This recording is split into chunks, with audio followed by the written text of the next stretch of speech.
no va a poder elaborar adecuadamente estos a partir de defunción. Entonces, la primera parte va a estar a cargo de la doctora Karim Pardo Ruiz, que es gerente público del Servir, médico cirujano, salubrista, epidemióloga y especialista en control de enfermedades infecciosas y tropicales y sistemas de información. Es consultora internacional en control de enfermedades y sistemas de información. Actualmente es directora ejecutiva de gestión de la información, que pertenece a la Dirección General de Tecnología de la Información del MINSA, del Ministerio de Salud. Entonces, y la segunda parte va a estar a cargo de la doctora Arósquipa, ¿no? Por motivos de que hemos dividido esta parte para que sea más comprensible, ¿sí? Entonces, dejo con ustedes a la doctora Karim Pardo para que continúe con esto, ¿no? Y después sigue el doctor Carlos Arósquipa, conocido por ustedes ya, prácticamente es el dueño del diplomado. Ok, Karim, te dejo. Muchas gracias, doctor Polo. Buenas noches. Qué bueno que han podido llegar a la hora con este tráfico tan terrible. Vamos a hacer la presentación y depende del tiempo, vamos a tratar de entrar ya al sistema con el usuario que yo tengo y podemos ver el sistema con mayor claridad posiblemente. ¿Todos somos médicos o hay alguna carrera que no es médica? Ya, perfecto. El sistema que vamos a presentar, que tiene como sigla SINADEF, es el Sistema Nacional de Defunciones en línea, es la certificación en línea del fallecimiento de una persona y solo lo puede hacer el médico. Entonces, si tenemos alguna otra profesión, una carrera, excelente, está muy bien, pero es un sistema solamente para los médicos y en aquellos lugares donde no tenemos un médico en la cual pueda certificar el fallecimiento de una persona, si bien es cierto, lo puede hacer cualquier otro profesional de la salud, si es que hay, o alguna otra persona autorizada en la comunidad o en el lugar, no va a poder utilizar el sistema, solamente lo pueden utilizar los médicos. El SINADEF es un sistema informático nacional de funciones que tiene la característica de poder hacer una certificación en línea. Y este esfuerzo, este trabajo es en realidad no solamente del Ministerio de Salud, es un conjunto entre el Ministerio de Salud y el Registro Civil, RENIEC, y que actualmente también está colaborando fuertemente es el Colegio Médico. Es un sistema en el cual valida los datos del profesional, en la cual va a hacer el certificado, y también valida algunos datos del fallecido. Y no solamente es la informatización del certificado, ojo, no es la informatización, es la certificación en línea que al momento de poner grabar, esto pasa directamente al registro civil y pues, se puede continuar con el procedimiento que el que sigue después de una certificación o de un certificado de defunción es el acta de defunción que ya se obtiene en el registro civil. ¿Tiene base legal? Por supuesto que sí. Desde el 2016, los beneficios que se puede identificar plenamente a la persona que ha fallecido, no tengo esa dificultad de que si realmente es el número de DNI, es la persona. Una vez que yo tengo el número del DNI del fallecido y lo coloco en el sistema, jala todos los datos, incluyendo la foto de la persona en la cual yo estoy haciendo el certificado. También valida mis datos como usuario. Ya nadie puede utilizar mi número de colegiatura, mi nombre, mi sello para tener un certificado que no lo he metido. Entonces, tiene todos esos beneficios, el trámite es rapidísimo. Una vez que yo hago el certificado, ese mismo momento puede recoger ya su acta de defunción, mejora las coberturas de defunción ya un poco para el otro lado, ¿no? Y es una gran oportunidad como un sistema moderno.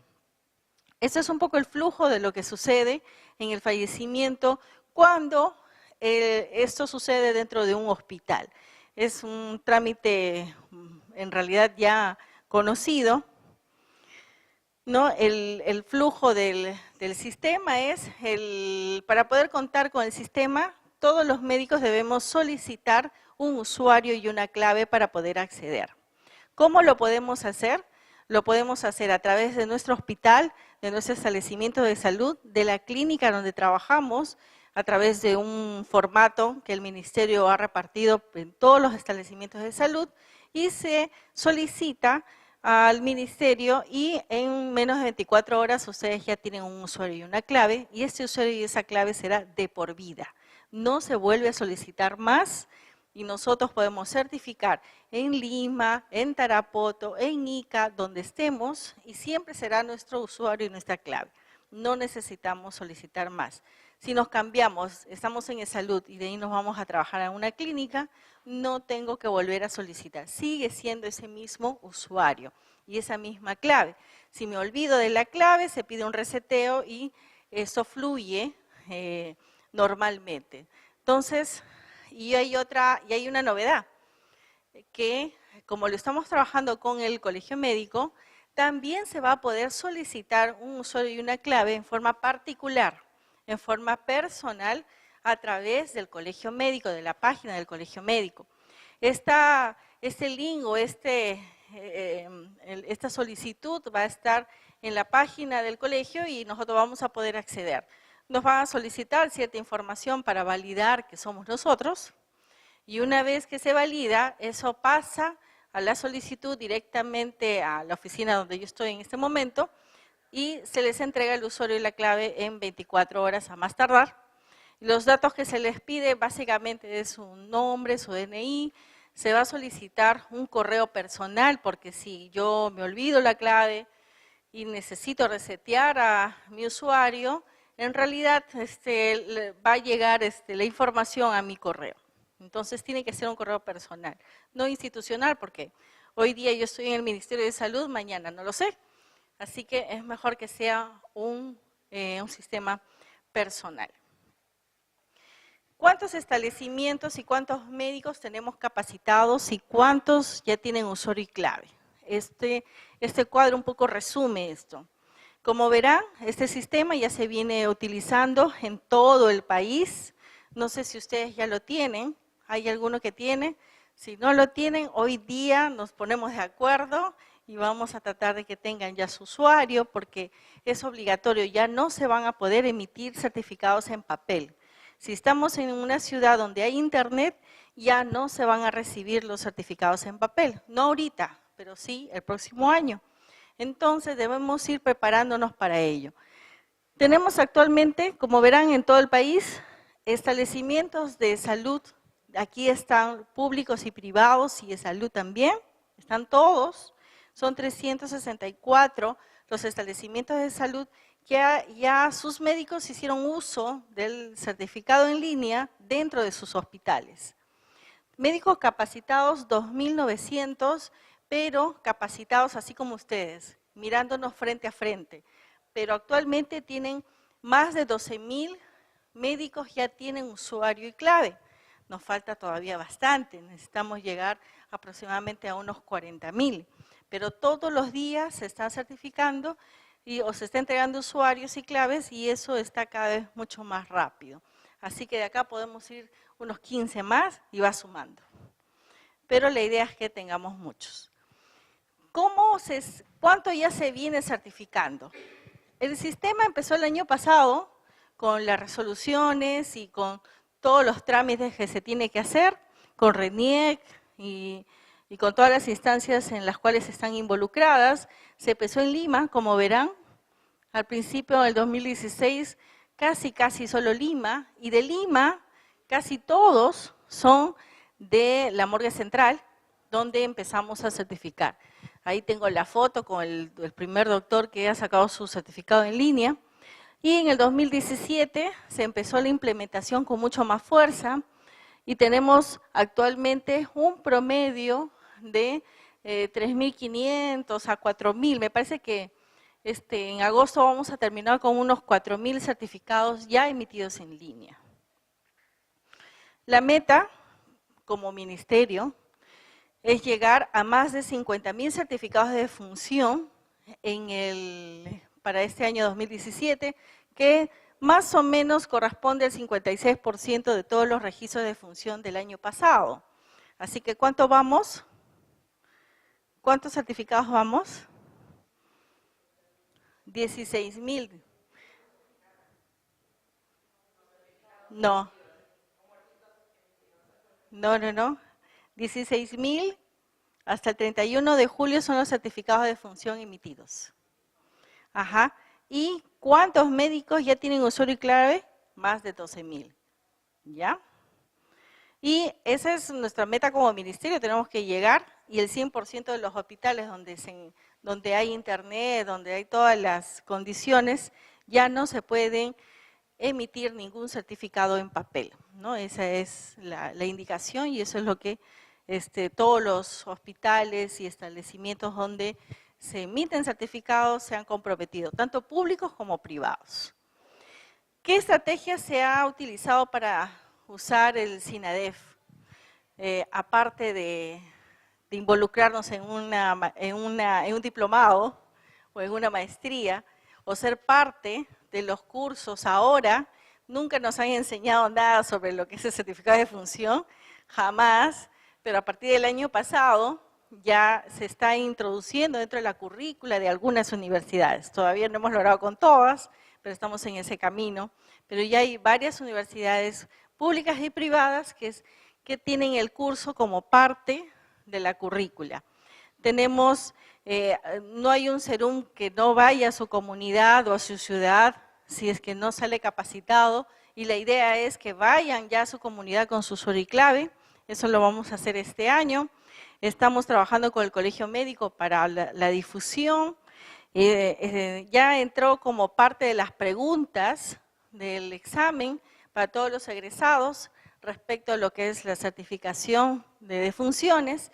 Si bien es cierto, posiblemente esos colegas no han llevado el curso, pero les va a obligar a revisar lo que está en la página, el curso que les voy a mostrar al final, que es de OPS, pero además hay un curso del certificado de defunción que ya está la propaganda dentro del Colegio Médico y se van a empezar ya a inscribir. Sé que ya son como 3.000 inscritos, así que podemos ser parte de él.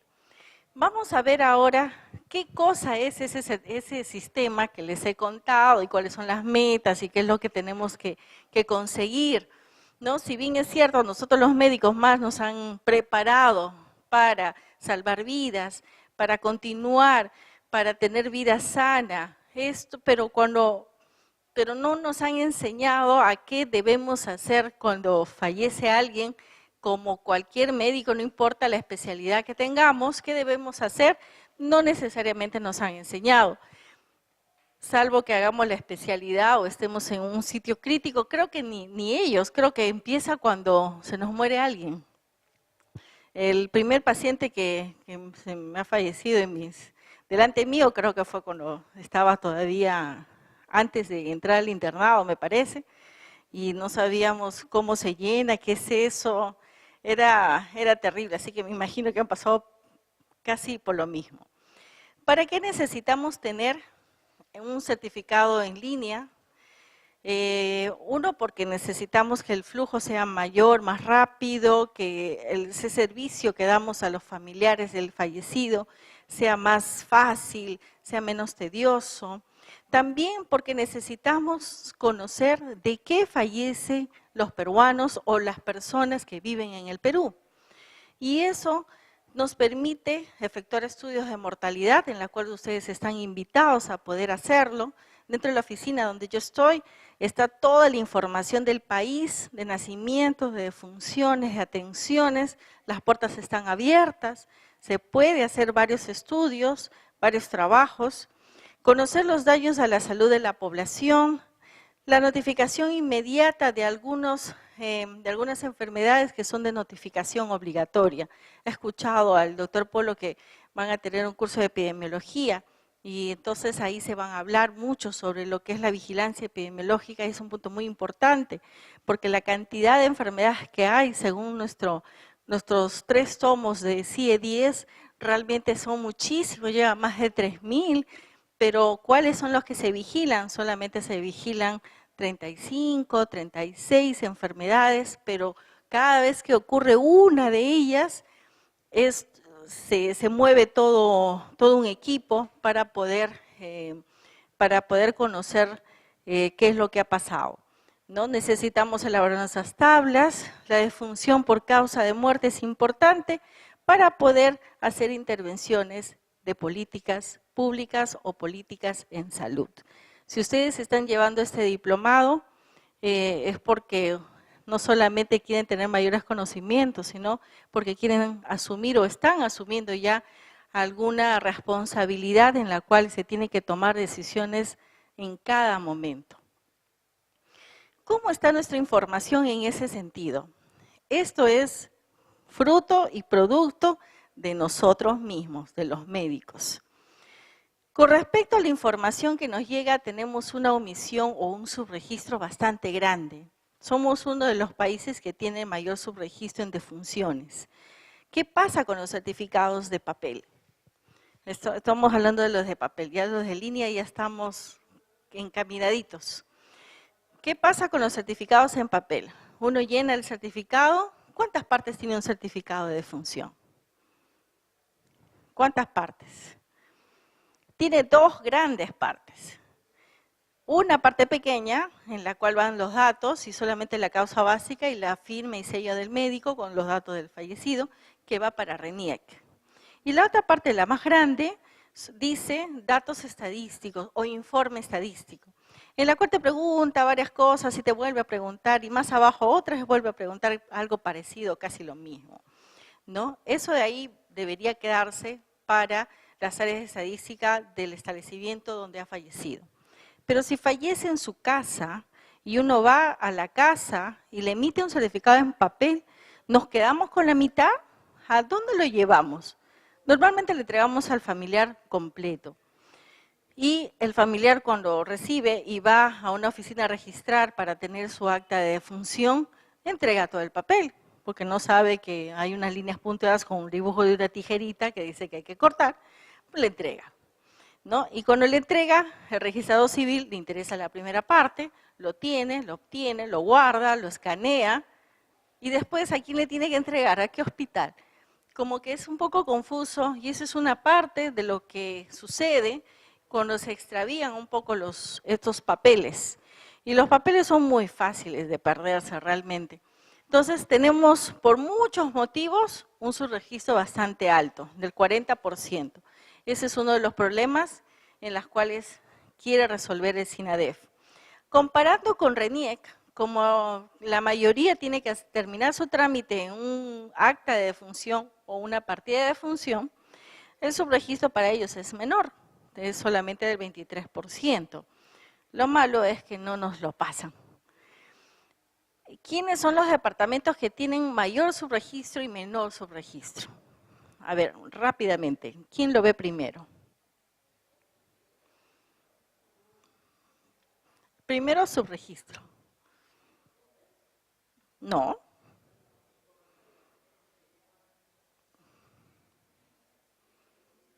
¿Quién solo tiene un dígito? Loreto. Loreto es uno de los departamentos que tiene el mayor subregistro. Solamente tiene 9% de cobertura, o sea, 10%. El 90% no viene. ICA es el que tiene mejor cobertura, casi 89%. O sea, casi todos sus certificados son notificados o revisados, ¿no? Ucayali, que tiene 34%. Ahora veamos eso es con la parte, podríamos decir, administrativa. Veamos ahora cuál es la parte medular que le toca al médico y cómo estamos ahí. Dice que las primeras causas de muerte a nivel mundial, ¿cuáles son?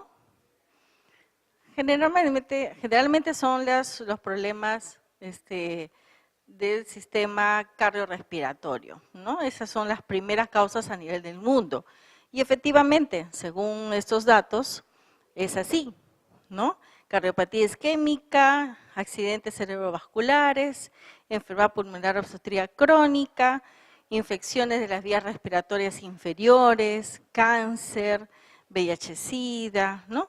Es un poco entre las las no transmisibles especialmente y las transmisibles.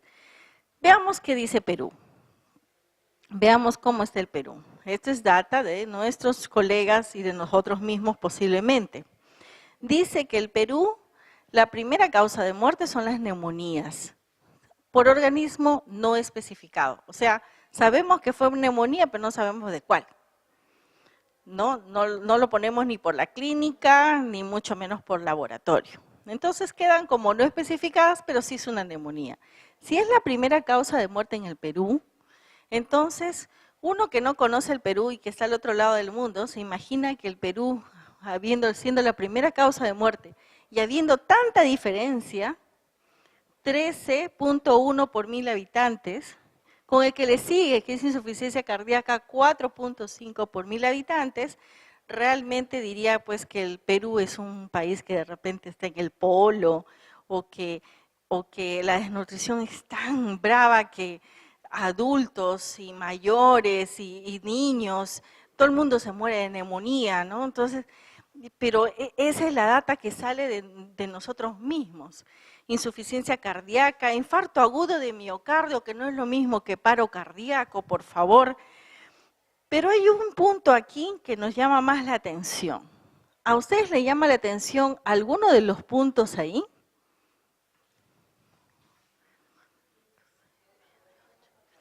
Las 10 primeras causas. A ver, ¿qué cosa les puede llamar la atención ahí? Pensemos como gestores y pensemos como salud pública, pensemos como que, ¿qué tengo que hacer si yo tengo más de esto? Si tengo más neumonía, pues lo primero que tengo que asegurarme es que la vacuna por neumococo se dé, ¿no? Segundo, que la gente no tenga desnutrición. Tercero, que la atención médica cuando hay infecciones respiratorias altas no se agraven y estemos atentos, ¿verdad? Eso está claro. Pero hay algo ahí que no me queda claro. ¿Pueden reconocerlo? Exacto, exposiciones o exposición a factores no especificados. ¿Qué quiere decir eso? ¿Cómo se come? Dice 3.1 por 1000 habitantes. ¿Qué cosa tengo que hacer para evitar exposiciones a factores no especificados? A mí me causa cortocircuito. Entonces, la insuficiencia cardíaca es una causa, esta exposición, y si se fijan, de 4 a 3, pues como que no hay tanta, es un punto nomás de diferencia, o bueno, 1.4, pues para ser exactos, por 1000 habitantes de diferencia.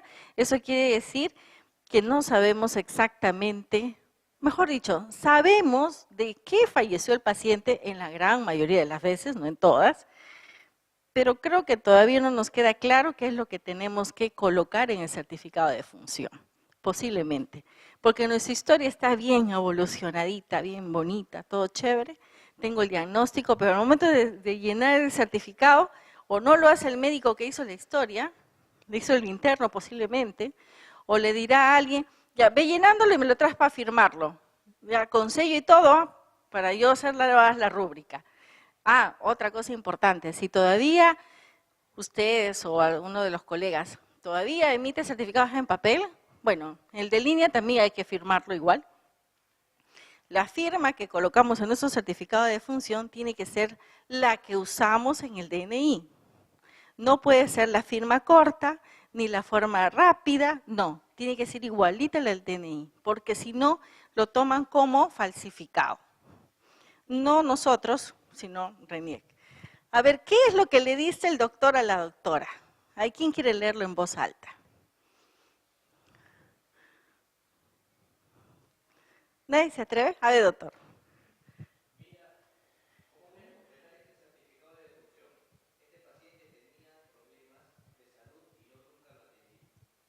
¿Y qué diría una doctora?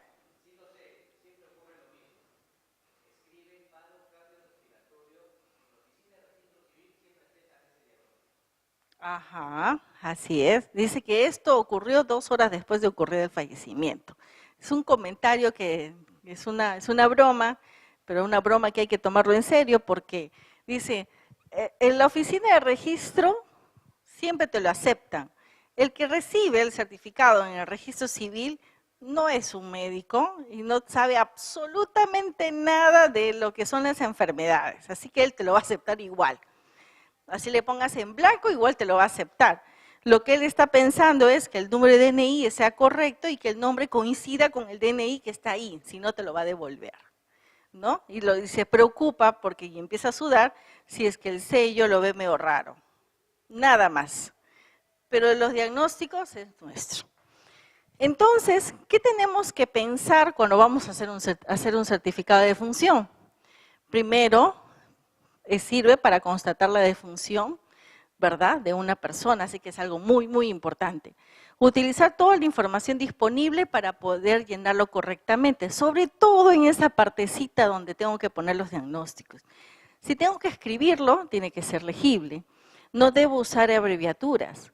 Puedo poner una IRA, y una IRA puede ser infección respiratoria aguda, pero también puede ser insuficiencia renal aguda, o también puede ser y recién observo o veo o lo que sea. O sea, las siglas no deben entrar, ¿no?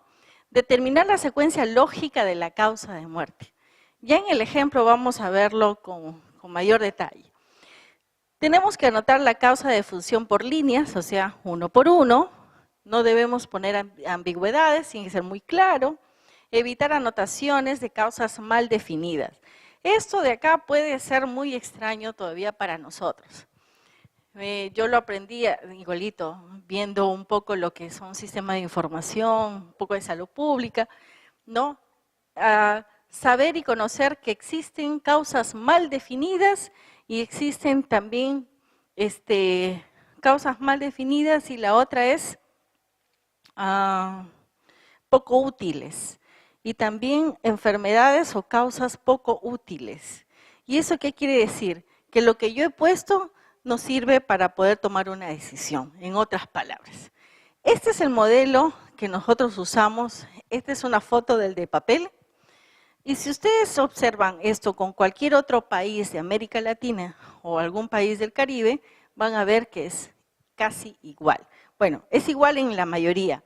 Colombia tuvo algunas modificaciones, le hizo un poco más grande, más largo, ha puesto algunas otras cosas y algunas precisiones, pero en resumen es igual para todos los países. Eso quiere decir que todos estamos estandarizados. ¿Cómo llenamos un certificado en esta parte? En esta parte. Cuando vamos a colocar las causas de muerte, primero que tiene dos partes, parte 1 y parte 2.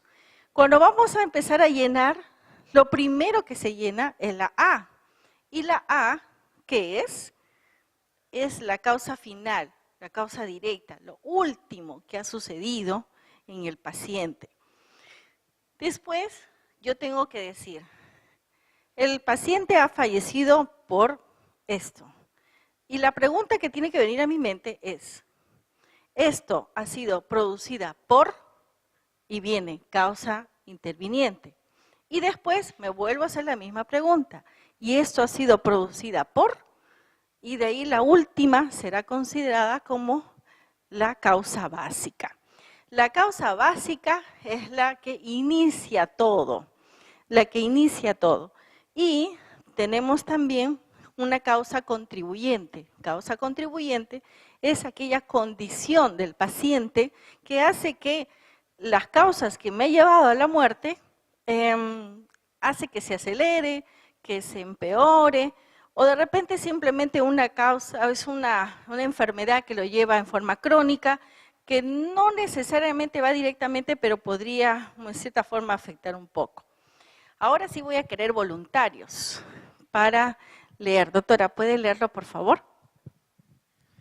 Una mujer de 50 años de edad fue admitida en el hospital vomitando sangre y fue diagnosticada con hemorragia por varices esofágicas. La investigación reveló hipertensión portal. La mujer tenía una historia de infección por hepatitis B. 3 días después, ella murió. Muchas gracias, doctora.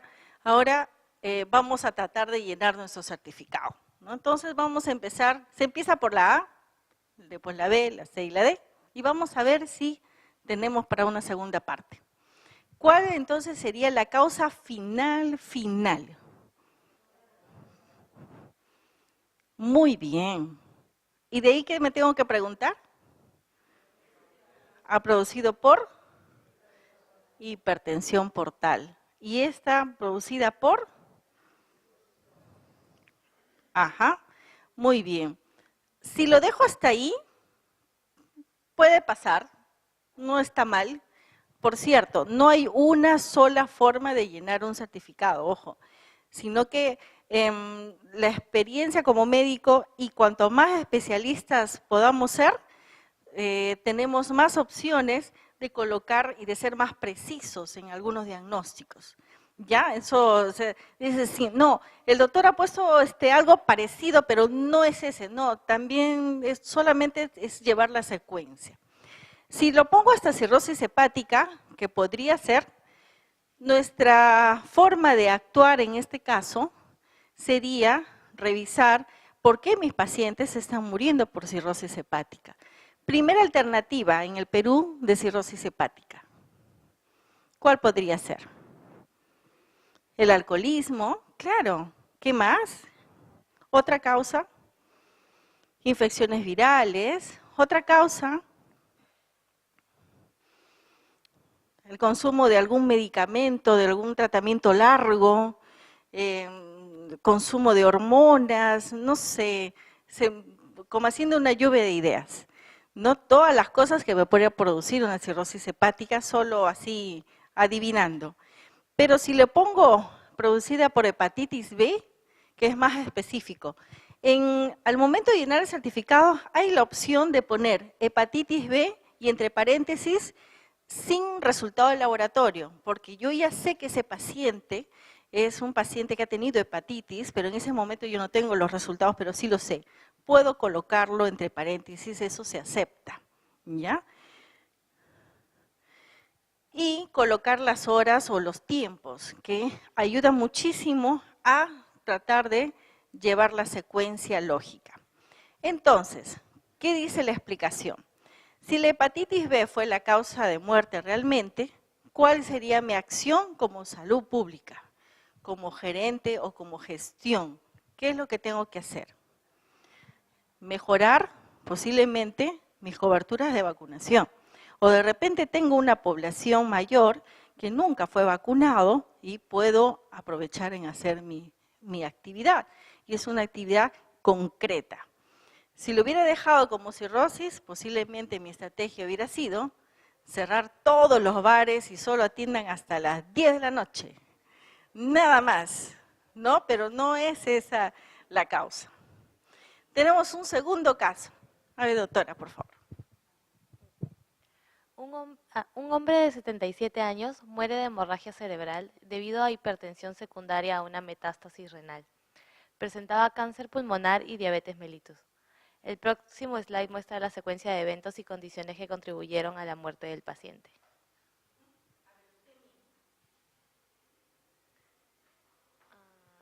Ya.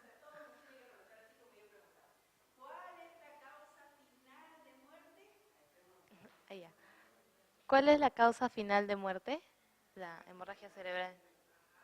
Y eso fue a consecuencia de hipertensión arterial secundaria. Y eso es debido a metástasis renal. Y eso fue a consecuencia de el cáncer pulmonar de los... Ya. ¿Y existía algún otro estado patológico que contribuyeron a la muerte del paciente?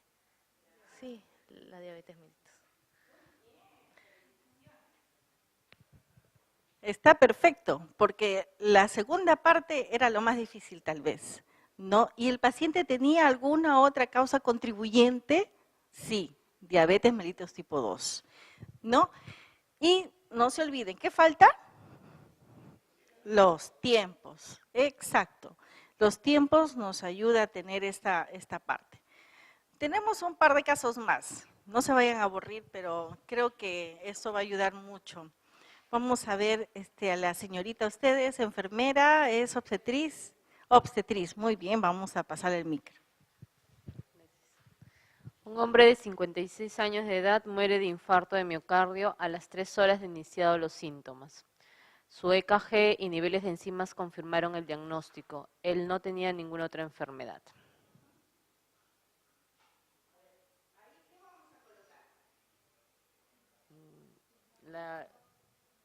Infarto agudo de miocardio. Pero no hay nada más. Aunque me escuchan. Acá es infarto agudo de miocardio. No tengo absolutamente más nada, que no es lo mismo que paro cardíaco, paro cardiorrespiratorio, ¿ya? Eso no se puede colocar.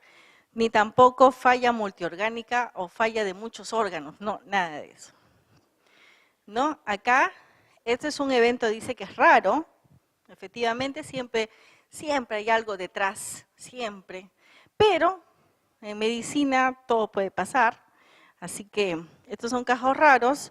Sí se puede colocar ese diagnóstico y dejarlo solito, sí, salvo que se sepa de alguna otra patología cardíaca en la cual se pueda colocar como la causa básica y esa se queda como causa final. Ahora, ya hemos tenido, ahorita le paso el micro, y hemos tenido algunos ejemplos donde tengo 3 diagnósticos, 4 diagnósticos, se llenan, a veces 1. Lo que les quiero decir con eso es de que puede haber una sola causa y esa ser la final y ser la básica.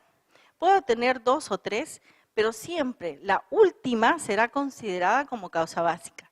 No tengo que llenar todos los espacios, no tengo que llenar. Si lleno 2 nada más, la A y la B, la C y la D se van a quedar en blanco, pero está bien, porque si solamente con 2 es suficiente, la segunda será considerada causa básica. Sí, doctor.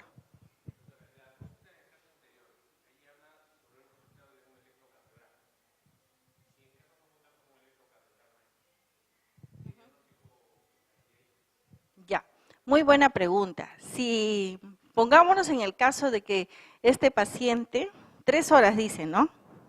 Ya, 3 horas. Generalmente cuando estamos en emergencia y llega el paciente y a las 3 horas fallece y no sabemos, en realidad lo que se tiene, el procedimiento que se hace en el Perú, que es parte de nuestro protocolo, es derivarlo a la morgue. Entonces ahí nosotros no ponemos ningún diagnóstico, solamente va con la historia o con la epicrisis que tengamos a la mano y va. ¿Ok? La morgue, estos colegas van a tener que hacer algunas pruebas, abrir al paciente, etcétera, etcétera, para buscar la causa y ellos se van a encargar. Eso es porque son 3 horas, ¿ya? Pero si estoy solito, no hay morgue, no estoy en Lima, estoy en una ciudad donde el único médico soy yo y tengo que hacer certificado. Y no tengo ni siquiera un electrocardiograma. Ahí es un poquito complicado, hay que tener mucho cuidado porque si no tengo algunos elementos que me ayuden, puedo emitir un certificado con algún diagnóstico no adecuado. Tengo 2 opciones. Si estoy seguro que es un infarto agudo de miocardio, lo coloco. Y la segunda opción es, a pesar de sospechar que es un infarto agudo de miocardio, pero cualquier cosa puede pasar, existe dentro de la CIE-10 un diagnóstico, que no es diagnóstico, pero que se coloca y es una posibilidad, de causa desconocida, y tiene código. Entonces yo puedo colocar eso y estar llenando correctamente un certificado. Entonces tenemos esas opciones. El curso que espero que lleven les va a ayudar muchísimo porque realmente se aclara todas estas preguntas. Caso 4, uno más y terminamos. Un hombre de 56 años de edad muere de un absceso pulmonar resultado de una neumonía lobar en el pulmón izquierdo. ¿Qué es lo que voy a colocar acá? Acá tengo 2 opciones. Un absceso de pulmón izquierdo de 5 días de enfermedad, una neumonía lobar en el pulmón izquierdo de agente desconocido, ¿ya? Acá en una de las charlas teníamos un especialista, un neumólogo, y decía, yo puedo definirlo mejor y puedo llenar los 4 cajones con esa misma referencia. Y sí, efectivamente, como les decía, cuanto más especialistas somos, podemos mejorar y ser más específicos con los diagnósticos. Y me parece que este es el último. ¿Quién quiere leer el último?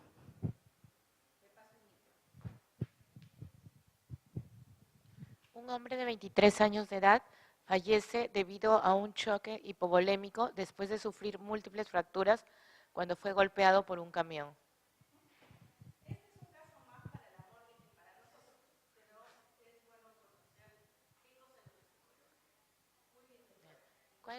¿Cuál es la causa final que fallece?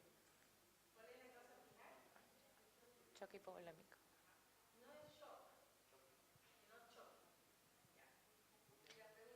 ¿Qué provocó el choque hipovolémico? Fue producido.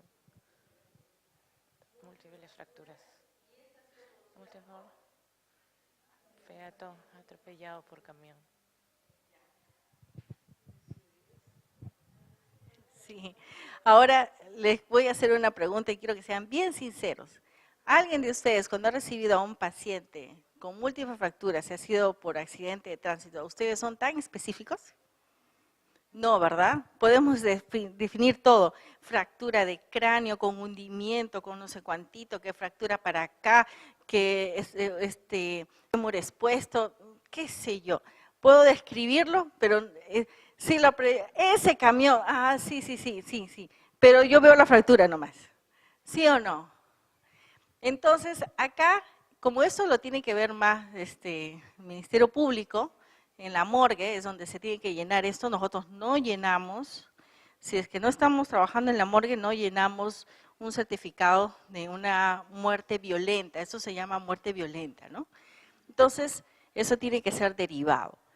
Y a la pregunta de la doctora, ¿así dice la CIE 10? Sí, la CIE 10 especifica incluso si es peatón, si ha sido conductor, que si ha sido camión, pero en la realidad no se coloca tanto. Pero les pongo los ejemplos como es, y nuestra realidad es un poquito diferente.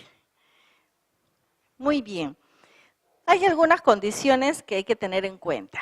No podemos colocar solamente neoplasia o tumor, ¿no? Tenemos que ser un poquito más específicos y si podemos colocar si ese tumor que ha iniciado todo el proceso es benigno o es maligno, siempre y cuando tengamos los resultados, por supuesto, ¿no?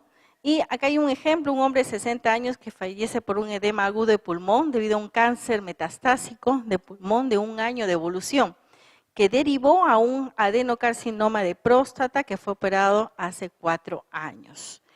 Si yo le conozco así, está equivocado, porque dice edema agudo del pulmón y metástasis pulmonar. Si yo pongo metástasis, quiere decir que ha venido de algún lugar. Entonces, esto es lo correcto. Edema agudo de pulmón, metástasis pulmonar, adenocarcinoma de la próstata, que posiblemente a pesar de los años, después se haya desplazado y ocurre el fallecimiento, ¿no? El tema de gestación y de muerte materna es bastante delicado y muchas veces hemos tenido notificaciones de muerte materna muy bien evolucionadas y con una ficha epidemiológica muy bien documentada, pero en el certificado no colocan que fue muerte materna. Se colocan las causas, pero posiblemente no se coloca esa parte y eso debemos llevarlo. Algunos otros ejemplos, diabetes mellitus no es causa básica, y debemos colocarlo en la segunda parte. Hay enfermedades infecciosas y parasitarias que de posible colocar el agente, si no, pondremos causa desconocida.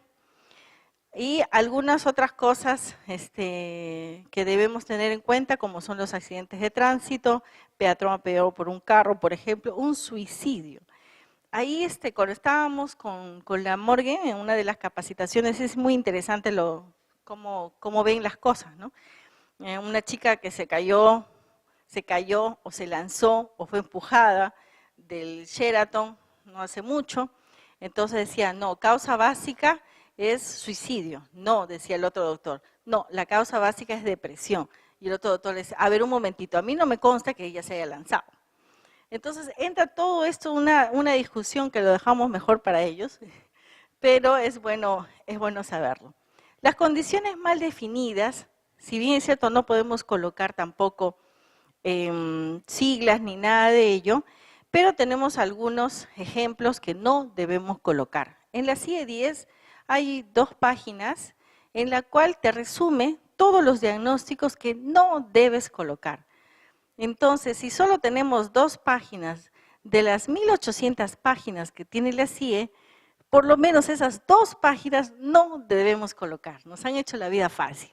Entonces, antes de colocar algo, mejor me aseguro que no estén esas 2 páginas y el resto es posible. Entonces, nos hace la vida más fácil. Entonces, falla de órganos, por ejemplo, o falla multiorgánica, que es muy común colocar, no puede ser considerada causa básica y entra dentro de los grupos de las causas mal definidas. Y una falla cardíaca siempre es producida por un infarto del miocardio o agudo de miocardio, una insuficiencia renal, un accidente cerebrovascular, un suicidio, una hemorragia postparto, etc. Septicemia es una causa mal definida también porque no nos dice mucho, salvo solo una que sí se acepta, que es la sepsis neonatal. Es la única que se acepta. Después las demás no deben ser consideradas causa básica. ¿Por qué? Porque siempre tiene algo detrás o de fondo. Una meningitis, una herida infectada, un aborto séptico, infección de tracto urinario, una neumonía, etc., etc., etc. Solamente son ejemplos. Tampoco es correcto modos de morir. Había una serie, creo, ¿no? 1000 formas de morir. No se aceptan eso. Como muerte cerebral, paro cardíaco, eso no. Y esto, aunque podría parecerles un poco extraño, se encuentra en la base de datos. Murió por vejez, ¿no? Firmado por el doctor tal, ¿no? Y esas cosas no debemos ver. Si ustedes están con sus colegas, con sus internos, con los residentes, con los pasantes, siempre recalcar eso. Acá solamente tengo lo del curso virtual. El Colegio Médico ya tiene el curso, la invitación, ya está la invitación dentro de la página, es gratuito, salvo cuando se quiere el certificado, que ya le explicó el doctor. Pero el curso lo hemos hecho con nosotros en mi oficina, así que no tiene logos del ministerio porque es un trabajo en conjunto para el Colegio Médico. Nosotros nos interesa que tengamos la mayor información posible para poder hacer mejor nuestro trabajo. Y además hay otro curso que se llama Curso Virtual sobre el correcto llenado de certificado de función, que está auspiciado por OPS a través de la Relaxis. La Relaxis es la red latinoamericana, ¿no? Y del Caribe para el fortalecimiento de los sistemas de información de salud, en la cual Perú es miembro. Hasta ahí, ¿alguna pregunta? Porque lo que podemos hacer es ver un poquito el sistema, si es que tenemos tiempo aún, y si ustedes si desean verlo, si no, terminamos la clase, muchas gracias. Si no, avanzamos un pedacito más.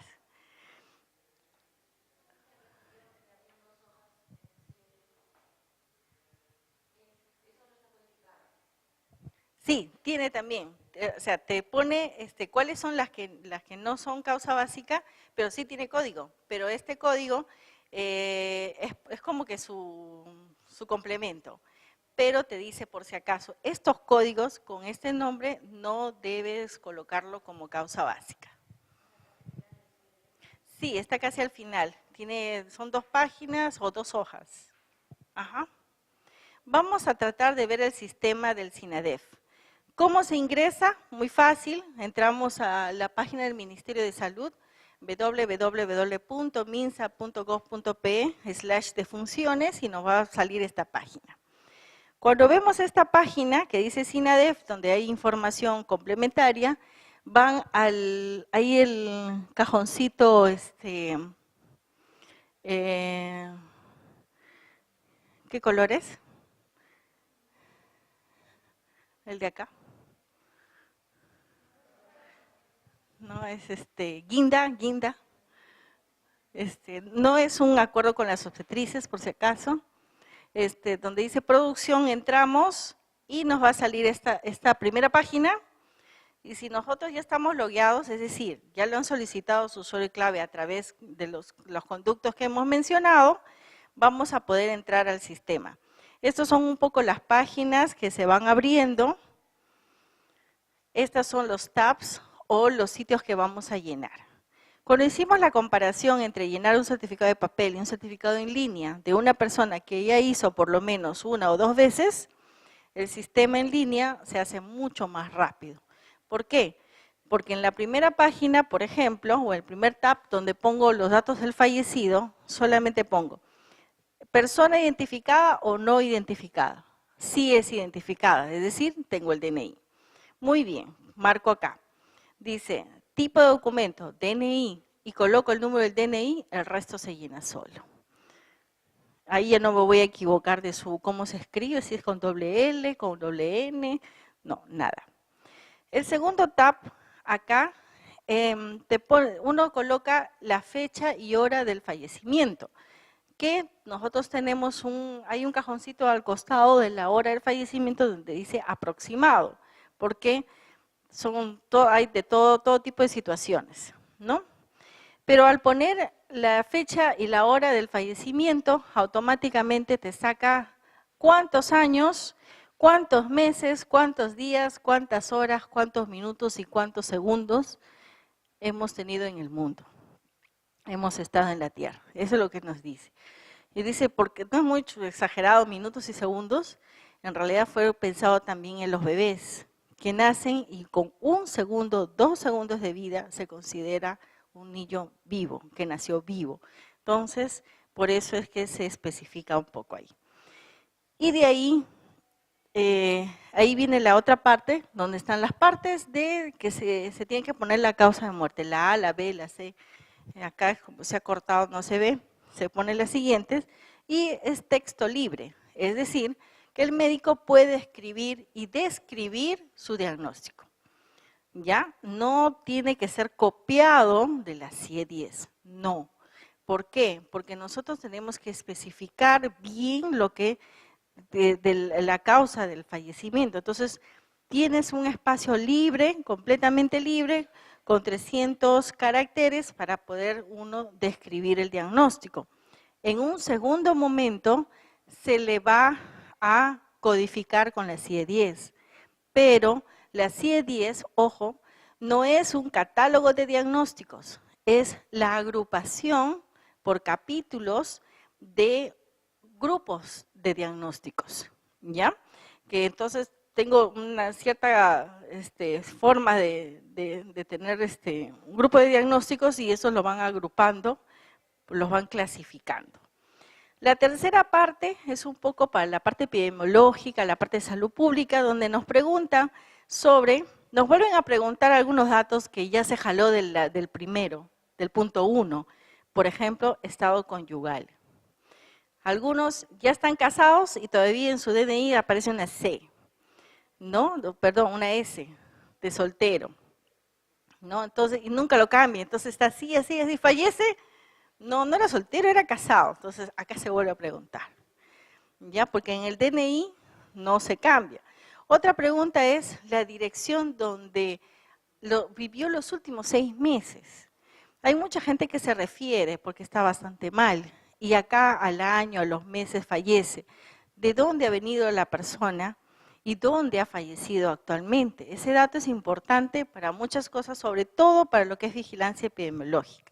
Otra cosa que se pregunta también es sobre nivel de educación o nivel de instrucción, porque el DNI uno se cambia cada 8 años y en 8 años ya terminamos medicina, ya hicimos una carrera técnica y posiblemente no hemos cambiado el DNI.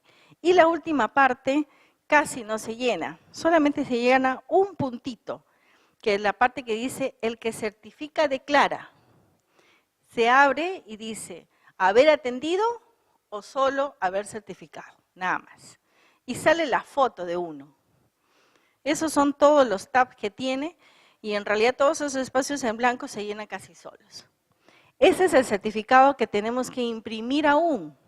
Y lo imprimimos solamente por la huella y porque lo vamos a firmar y porque lo quieren engrampar en la historia clínica. Y también se imprime porque el CIS lo va a pedir, se imprime porque también la aseguradora nos lo va a pedir y al final nos piden como 4 originales.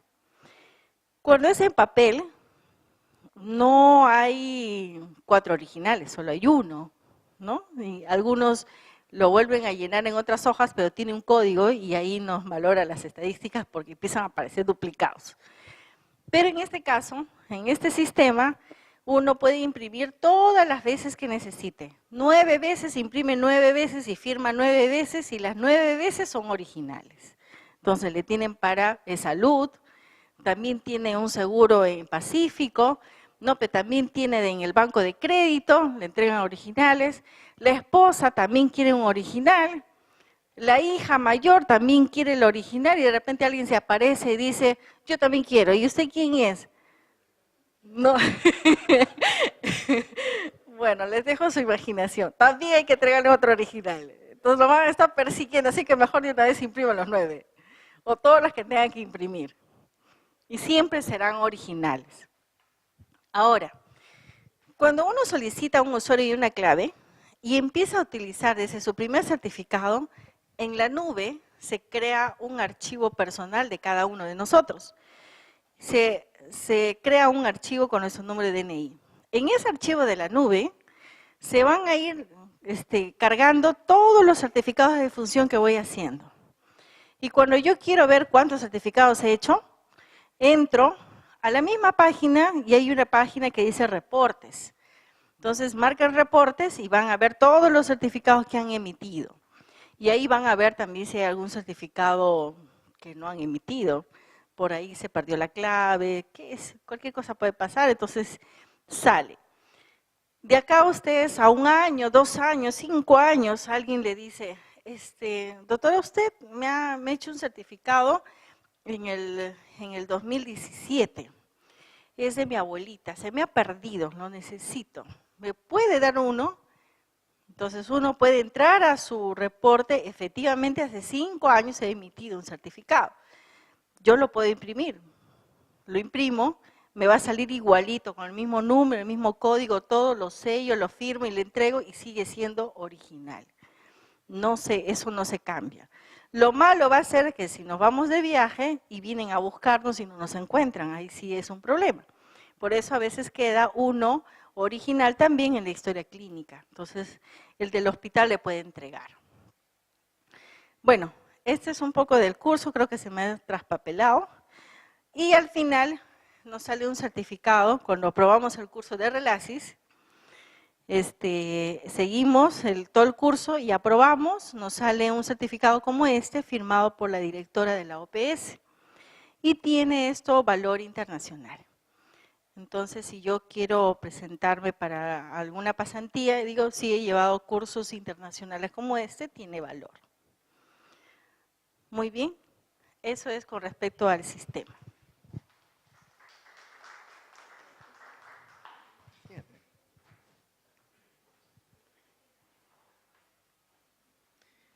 Bueno, queremos agradecer a la doctora Karin Pardo por su ponencia y tenemos que estar por de la mano con los avances tecnológicos. Y es importante, es un tema muy importante, por lo cual el Colegio Médico está tomando haciendo hincapié en que todo sea sociabilizado con todos los agremiados del Colegio Médico. Por eso que hemos dado una parte a este diplomado, porque va a ser también colgado. Doctora Karin, gracias por su ponencia, ¿no? Hasta nueva, seguiremos trabajando. Entonces, acá le dejamos con el doctor, y presentarlo al doctor Carlos, ya lo conocen ustedes. Carlos, dejo con él para la segunda parte de este diplomado. Carlos. Gracias. Bueno, va a estar un poco difícil estar a la altura de la anterior presentadora por su excelente presentación y didáctica, pero vamos a tratar de hacer el esfuerzo y ligar un poco lo que había señalado. Si me permiten, voy a...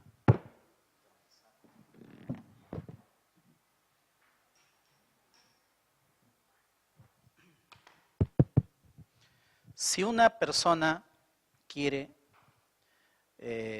planificar en salud, es decir, programar recursos para comprar medicinas, contratar personas o incluso incrementar sueldos o salarios, para tomar cualquier decisión en salud, uno necesita información, ¿no es así? Información como, por ejemplo, de qué se mueren las personas, cuántos se mueren, quiénes son los que se mueren, ¿cierto? Lo que ha explicado en relación a la importancia de llenar bien un certificado de función ayuda muchísimo para poder hacer una adecuada planificación, porque de lo contrario,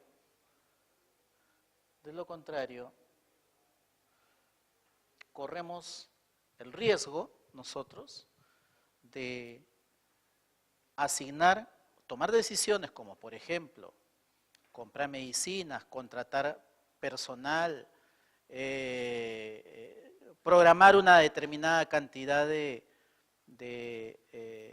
presupuesto y estar equivocados, cometer errores.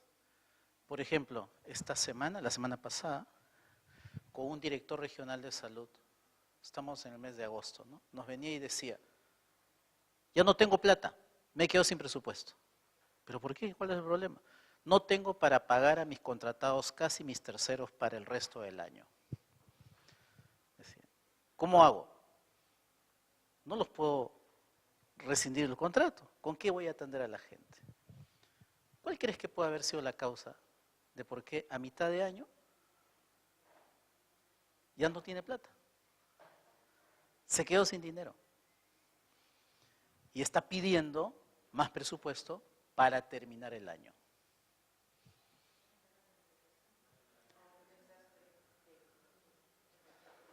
Ajá. ¿Cuál podría ser la explicación del por qué recién pasado 4 meses del año ya no tienen plata para terminar el año y pagar a su personal de salud, entre ellos los médicos? Una mala planificación, ¿cierto? Una mala planificación. No puede ser posible que apenas hayan pasado 3 o 4 meses y no tenga plata. Y cuando va y pide más plata, le dicen, pero esto es lo que tú me pediste, ¿por qué quieres más? Susténtame por qué quieres más. Explícame por qué quieres más. Y claro, nunca va a reconocer he planificado mal, ¿no? Entonces el tema de planificación es una de las principales fallas que tenemos. Porque claro, cuando no planifico bien, ocurre que no termino el periodo y estoy sin medicinas, sin presupuesto para pagar a mi personal y en algunos casos incluso sin presupuesto para pagar la luz, el agua o cosas elementales o básicas, ¿no? Entonces, una de las causas que explican estos problemas es evidentemente la mala planificación.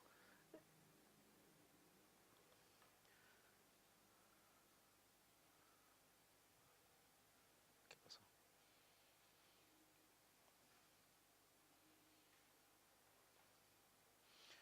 Ahora bien, voy a pasar esto.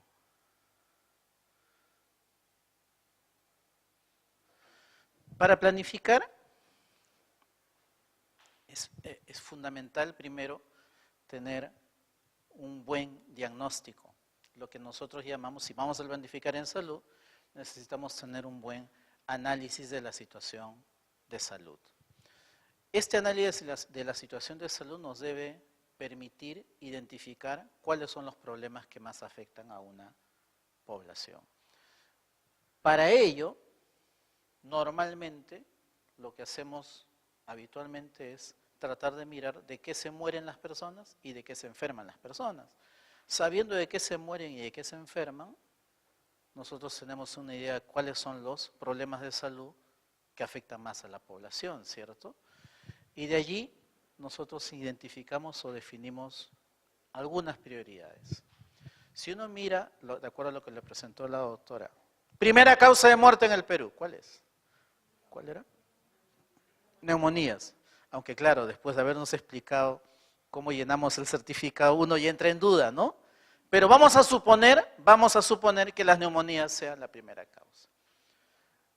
Si es así, es evidente que tendrían que estar como una prioridad dentro de todas las múltiples daños o enfermedades que puede uno encontrar en el CIE-10, ¿cierto? Y una vez que identificas prioridades, 1, 2, 3, 4, 5, empezamos a plantear objetivos orientados a solucionar esos problemas. Por ejemplo, una de esas decisiones es, ¿cuáles van a ser el cuadro de vacantes para el residentado este año? ¿Qué tipo de especialistas yo necesito? El tipo de especialistas que uno necesita no se hacen en función a una encuesta de popularidad y ver cuál es la especialidad más popular.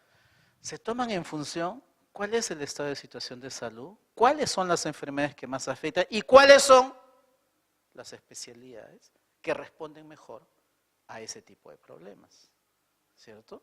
Decisiones de esa naturaleza, como también, por ejemplo, saber, bueno, ¿qué tipo de personal yo voy a reclutar o contratar más? En términos no solo de especialistas, sino incluso también de algunas prioridades geográficas. Y luego los objetivos, plantear las actividades que luego tienen que traducirse en una ejecución y en una evaluación.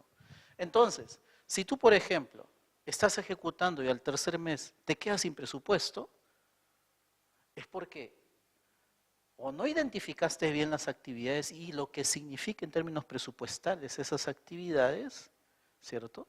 O la plata tuvo otro destino, hubo alguna, en el mejor de los casos, hubo una emergencia y la plata tuvo que destinarse a otras actividades, o en otros casos, por ahí la plata se hizo humo en alguna otra acción.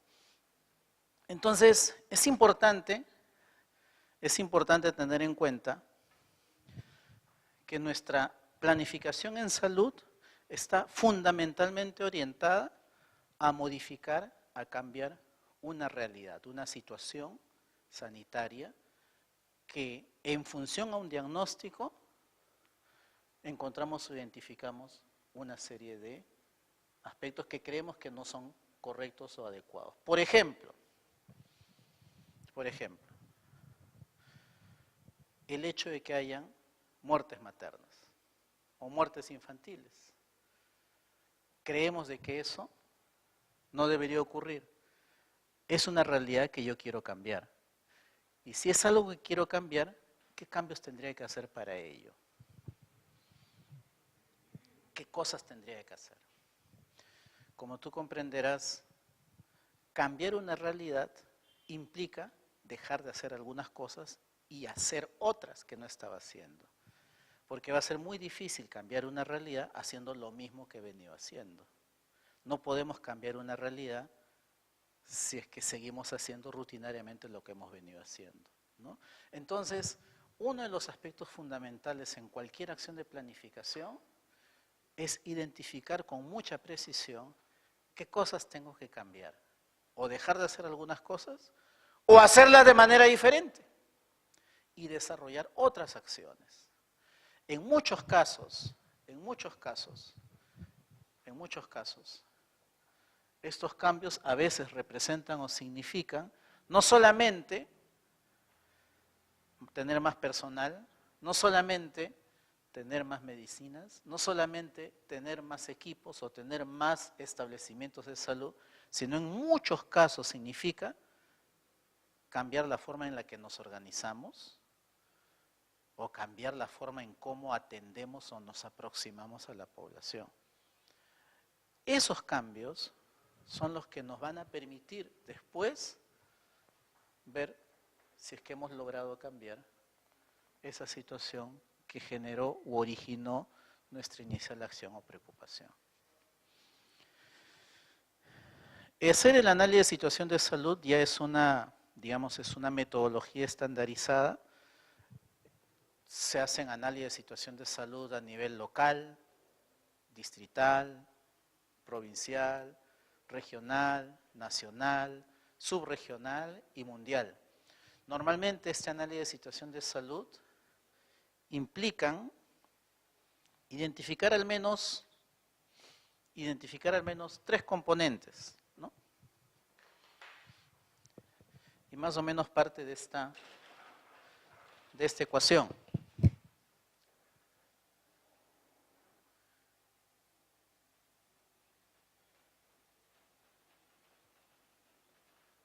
El estado de salud de una población es igual a la forma como vive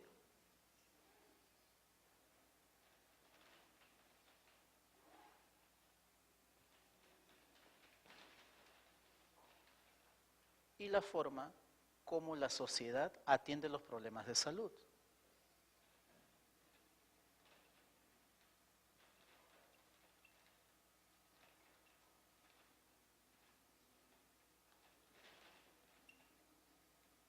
Entonces, dependiendo de la forma como una población vive, si tiene agua, desagües, cómo come, cuáles son sus costumbres, si hace o no actividad física, si hay o no hacinamiento, la forma como vive, esto es lo que llamamos nosotros los factores sociales, demográficos,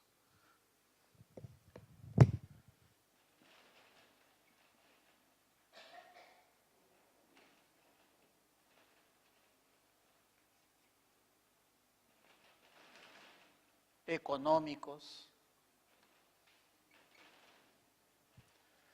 dependiendo de cómo vive la población y después, dependiendo de cómo nos organizamos para atender los problemas de salud de esta población, es decir, cómo se organiza el sistema de salud en términos de número de médicos, enfermeras, obstetras, condiciones de trabajo, programas, esquemas o estrategias, dependiendo de estos dos factores tú vas a tener un determinado estado de salud, que habitualmente lo medimos como morbilidad y mortalidad. Morbilidad y mortalidad. Entonces, el análisis de situación de salud básicamente comprende la revisión de estos 3 principales factores. ¿Cuál es la morbilidad y mortalidad de la población? Factores que explican la forma como vive, lo que se llaman determinantes de la salud, y la forma como se organiza el sistema de salud, en términos de recursos humanos, de infraestructura, de equipamiento, de medicinas, de programas, de coberturas. Y esto es, a grosso modo, lo que representa el análisis de situación de salud. Reconocer el ámbito sociodemográfico son factores sociales demográficos. Principales necesidades de salud existentes en una población, ¿no? Y nos permite luego, en base a ello, hacer una priorización sobre los principales problemas. Esto nos va a permitir procesar este llamado ciclo de la planificación. Cuando tú haces un análisis de situación de salud, es como una foto, ¿no? Una fotografía. Tomas una foto en enero y esa foto te revela una serie de problemas en términos de morbilidad, en términos de mortalidad, en términos del sistema de salud, en términos de los factores asociados. Y luego, en base a esa foto, tú haces una serie de acciones. ¿No es así? Planteas cuáles son los cambios que quieres tener en términos de morbilidad, en términos de mortalidad, en términos de coberturas, en términos de remuneración de los trabajadores, en términos de distribución de los trabajadores, en términos de algunas condiciones de vida, acceso a agua, desagüe, micronutrientes, nutrición, desnutrición. Y eso define una serie de acciones que tú tienes que planificar, ejecutar, desarrollar, y luego haces una evaluación, tomas otra foto y miras qué tanto ha cambiado la situación que inicialmente presentaste o tuviste. Y de esa manera nosotros permanentemente desarrollamos este ciclo. Ha habido, digamos, mucho debate en relación a los tipos de planificación, si resulta útil o no es útil, porque quienes trabajan en el Ministerio de Salud sabrán o en cualquier institución, público, privado, en la seguridad social, hay una época del año en que todo el mundo se sienta a planificar y poner números, ¿no? A ver, ¿cuántas atenciones voy a hacer? Y algunos lo hacemos de una manera poco, digamos, poco prolija, ¿no? Y lo llenamos por, ay, hay que hacer igual lo que hicimos el año pasado, ¿no? Y no le ponemos mucha atención o cuidado a este proceso. Y el resultado finalmente de ello es que terminamos sin recursos, terminamos con problemas en abastecimientos, ¿no? Y evidentemente no logramos cambiar una situación de salud que todos consideramos debe ser intervenida, ¿no? Las intervenciones que están orientadas a cambiar o modificar un problema de salud tienen que costearse, tienen que programarse, y eso es uno de los aspectos que solemos tener serias deficiencias, ¿no? Aquí hay una serie de aspectos. Una de las preguntas que un decisor en salud pública tiene que hacer, como por ejemplo ahora, ¿no? ¿Cómo planificamos los recursos? Una manera de planificar los recursos es en función a los reclamos y demandas. ¿Me reclaman un nuevo hospital? Pues yo puedo planificar construir un hospital para que estén tranquilos. ¿Me reclaman contratar más personal? Pues respondo y contrato más personal. ¿Tengo como reclamo subir salarios? Eso puede ser una manera de planificar en función a mi lista de reclamos, ¿no? Esa puede ser una manera de planificar para tener todos tranquilos y yo pueda mantenerme en mi cargo y accedo a todos. Eso puede ser una manera de planificar. Sin embargo, esa manera de planificar podrá probablemente mantener un nivel de tranquilidad frente a los distintos actores con los cuales trabajamos, pero probablemente pueda tener poco impacto en la salud de la población. Entonces, la alternativa y lo que se recomienda es que la planificación esté en función a necesidades sanitarias. ¿Cuáles son los problemas sanitarios que queremos enfrentar?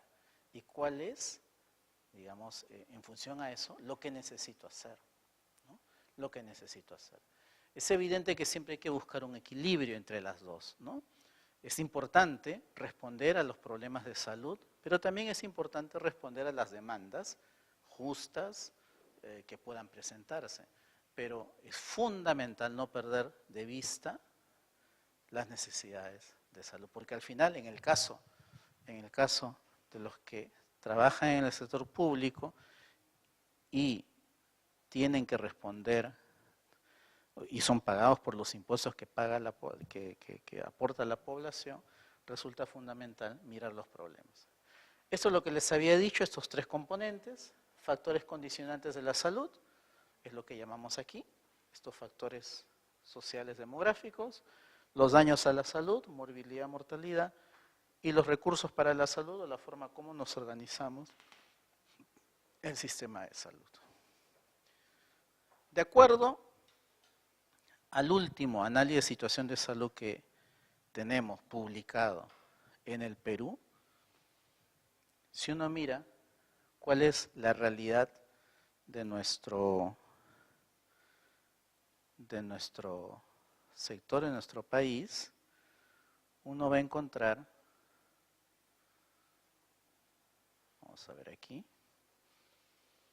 el siguiente panorama.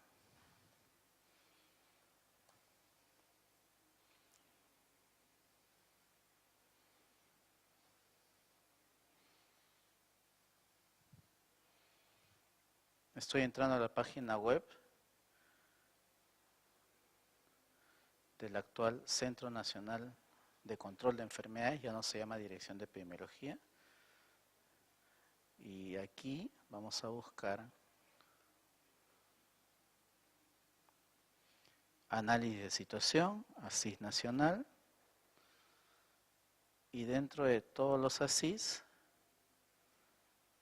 vamos a encontrar el último ASIS, acá está.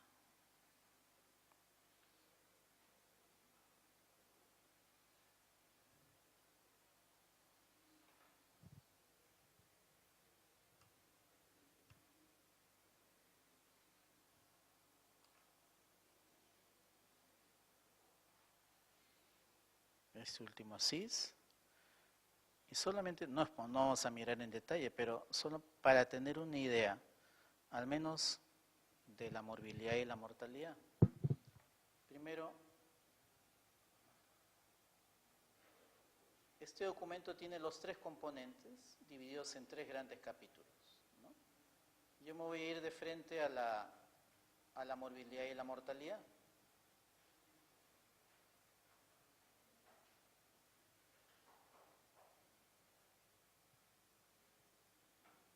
Acá está.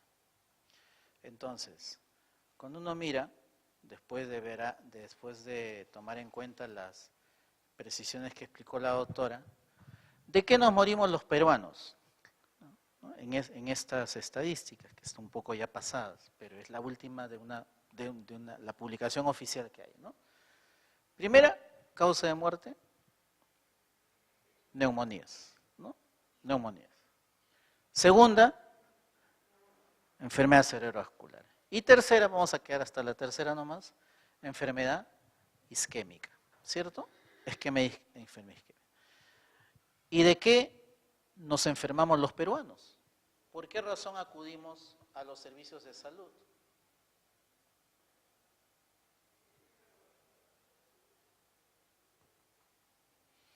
Cuando uno mira la primera causa por la cual acudimos a los servicios de salud, primera, ¿cuál es la primera causa por la cual acudimos a los servicios? Infecciones respiratorias, ¿no? Segunda, caries. Tercera, diarreas, ¿no? Diarreas. Claro, esto es un poquito antiguo, antes de que estuviera todo el sistema de información ya con GIS en línea, con este sistema. Seguro va a mejorar un poco estas estadísticas, pero probablemente los primeros lugares más o menos se van a mantener. Pues bien, si tú fueras ministro o ministra de salud y tienes este panorama de morbilidad y de mortalidad, ¿qué cosa harías? Vamos a suponer, tienes que decidir el cuadro de vacantes para el próximo examen a la residencia. ¿Qué especialidades tú priorizarías? ¿Odontólogos? ¿Qué especialidades responden mejor a esto? ¿Neumología? ¿Cómo? Medicina familiar, ¿no? Entonces, este tipo de información nos debe servir para, entre otras cosas, tomar ese tipo de decisiones, ¿no? Ojo que las neumonías que aparecen como causa de muerte aquí no son las neumonías que se ven en los hospitales altamente especializados, estas neumonías que están con respirador, no, muchos de estos casos son neumonías por estreptococo, ¿no?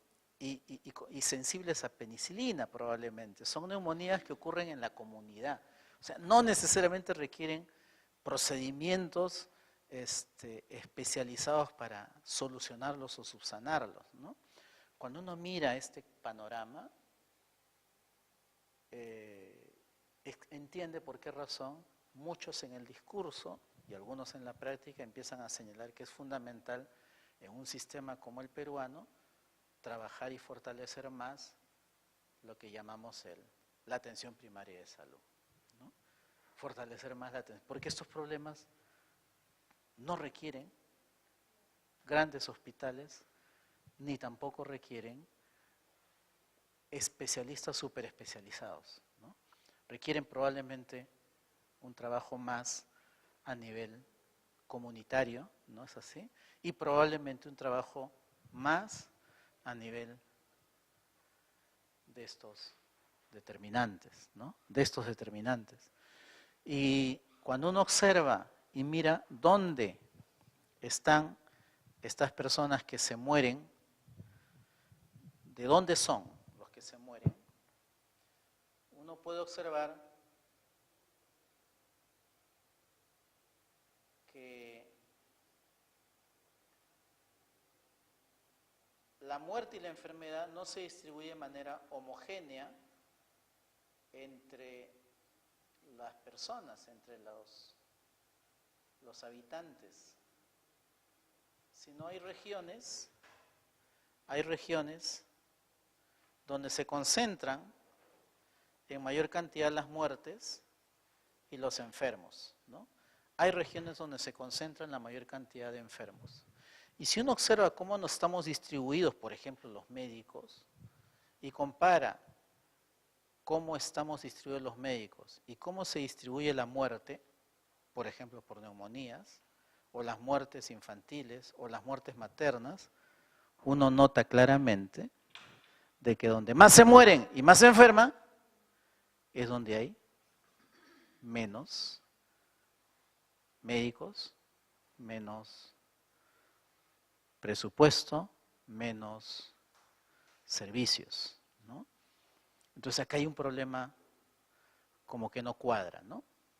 Porque un criterio, o sea, no hay que ser un especialista ni tener un máster o doctorado en planificación para deducir que donde haya mayores problemas de salud es donde tendría que concentrar mis mayores esfuerzos, mis mayores recursos, la mayor cantidad de recursos que tengo.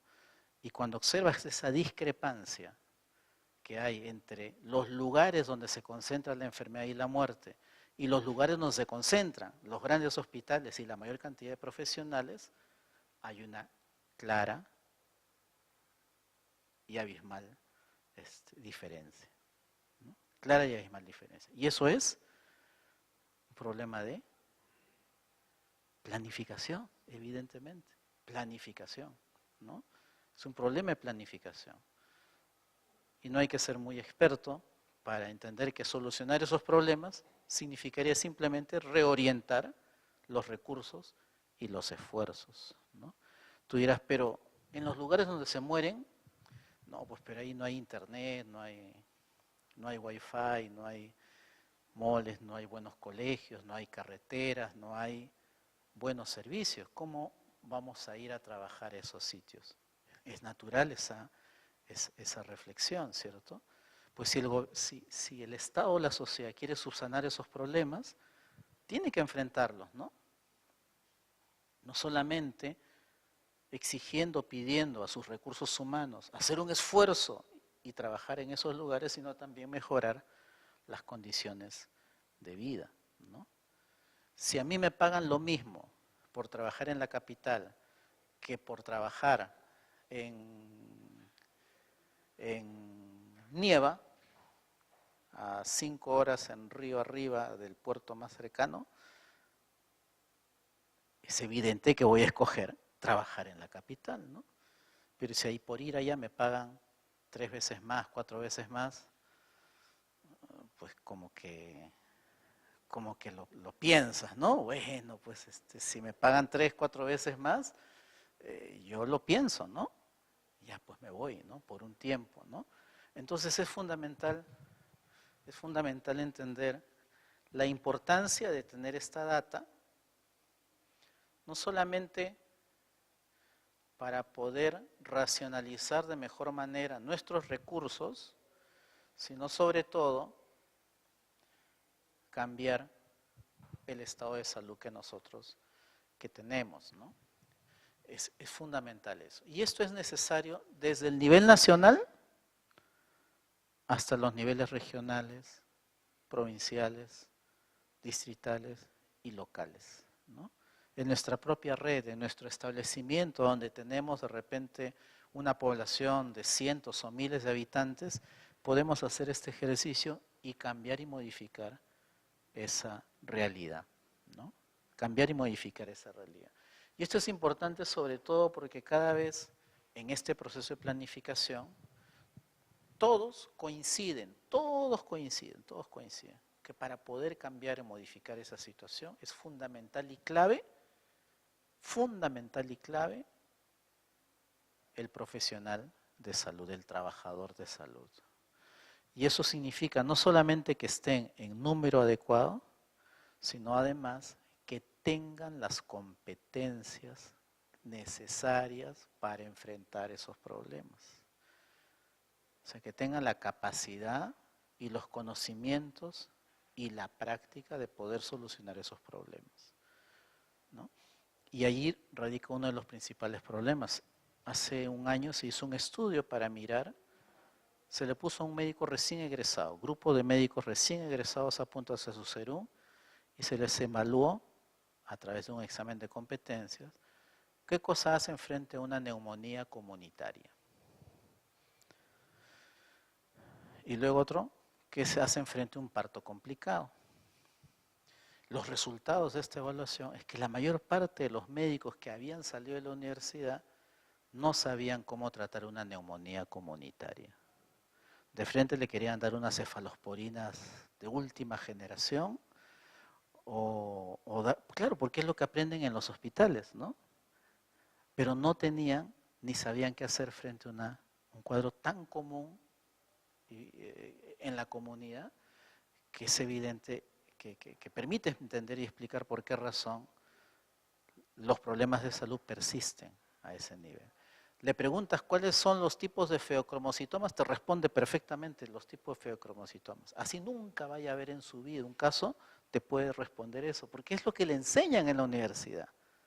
La pregunta es, ¿eso les sirve? Los médicos salen habiendo hecho una apendicitis, habiendo practicado una cesárea. La pregunta es, ¿eso le va a servir cuando trabaje en la comunidad?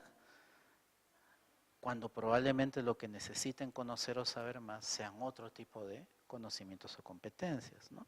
Eso ha puesto en el ojo digamos, del análisis, la discusión, el tipo de médico que están formándose en nuestras universidades. Si ese es el médico que necesita el país, o estamos formando médicos para otra realidad, para otro país, para otro sitio, no para nuestra realidad, ¿no? Y ese es un debate que se ha abierto este año, y las propias universidades reconocen, sí, pues sí, tienen razón, ¿no? Por lo visto, no es culpa de los médicos a quienes se les mueren las madres cuando están atendiendo, sino es culpa de las universidades que les han enseñado muchas cosas, pero no lo que necesitarían saber para poder tener impacto sobre la realidad. Incluso eso se planifica, ¿no? Porque todas las universidades están en reformas curriculares, tienen que definir qué materias les van a enseñar, qué cursos les van a enseñar. Para ello necesitan saber cuáles son los problemas de salud de la población, ¿no? Pero ha habido un tremendo divorcio durante muchos años en relación a esto, ¿no? Yo solamente aquí quería añadir, digamos, algunos de los indicadores que se han ya comentado durante los anteriores módulos, que nos permiten a nosotros evaluar o medir la salud de una población, que nos permiten evaluar o medir las condiciones de vida y que nos permiten evaluar o medir la forma como responde el sistema de salud, ¿no? Usando buenos indicadores, nosotros podemos hacer un adecuado monitoreo y una adecuada evaluación de nuestras acciones, ¿no? En función de estos indicadores. Desde, ahora que está de moda la palabra evaluación, ¿no? Saben que a propósito de la huelga, uno de los puntos de la huelga de profesores, uno de los puntos críticos es si se les evalúa o no se les evalúa a los profesores, ¿no? Y todos están de acuerdo que tienen que ser evaluados, ¿no? Todos los que tenemos hijos, nadie quisiera que el profesor de nuestros hijos sea un profesor que salió jalado en las evaluaciones. Pues bien, eso en realidad se aplica a todo, ¿no? Incluso en salud. Tenemos que evaluar cómo estamos haciendo nuestro trabajo. Y eso nos debe decir si estamos haciendo bien o no las cosas. Si la realidad sanitaria no cambia, significa que tenemos que cambiar algo, ¿no? Debemos de dejar de hacer algunas cosas y empezar a hacer otras. Y estos son algunos, digamos, de los indicadores que nosotros usamos para hacer esa adecuada medición. Ustedes o cualquier persona que trabaje en salud pública no necesariamente tiene que ser un experto en la generación de esta data y estos indicadores, pero sí al menos saber leerlos, interpretarlos y saber más o menos tener la claridad para precisar si es que estamos o no mejorando o estamos deteriorándonos, ¿no? Y ese es un aspecto central, ¿no? Y obviamente, frente a los problemas hay que hacer un fundamental y necesario ejercicio de priorización, porque los recursos no alcanzan.